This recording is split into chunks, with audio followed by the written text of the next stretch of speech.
Hello Access, my name's Nathan Dighton. This week at CES, Sony announced PlayStation Now, the final form of the Gaikai streaming service Sony has been teasing during the build-up to PlayStation 4. This is potentially massive news, and so to make sure you're all up to date, we've put together a list of the 10 things you need to know about PlayStation Now. Number 1. PlayStation Now is a streaming service that will initially focus on delivering PlayStation 3 games to a range of Sony and PlayStation devices. In other words, it's a way of playing PlayStation games instantly without downloading them or owning them on disc like magic. Number 2. PlayStation Now works by utilising cloud servers to play the game remotely and sending you a stream of the gameplay which you control on whatever device you're using. Basically, all the processing and thinking is done in a big supercomputer while the pictures are sent back to you. You'll need a good internet connection with low latency to ensure responsive gameplay.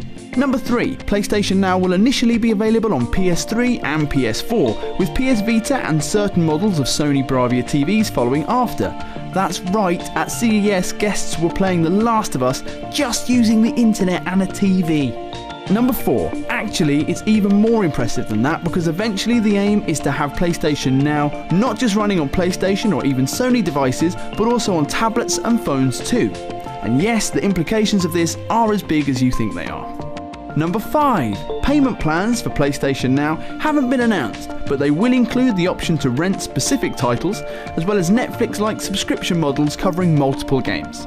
Number 6. As for the games themselves, there's been no announcement about the lineup, although The Last of Us, Beyond Two Souls, God of War Ascension and Puppeteer were shown at CES, and Sony say the service will stream a vast library of first and third party games. Vast. Number 7. Initially the service will focus on PS3 games, but in his presentation, Sony Computer Entertainment President and CEO Andy House also talked about eventually offering PlayStation 1 and PlayStation 2 titles as well. Number 8. Every device that uses PlayStation Now will need to be paired with a good old DualShock 3, including Bravia TVs. Well, everything except PlayStation Vita, obviously, and PlayStation 4, which uses DualShock 4. Number 9. The games you play using PlayStation Now will be fully featured, so you'll have the ability to save, earn trophies, and play online multiplayer like normal. And number 10. PlayStation Now will be launching in the US this summer, with news about other countries, including the UK, to follow. And that's everything about PlayStation Now. Put your thoughts in the comments, subscribe to PlayStation Access for more videos like this one, and press like to make us strong.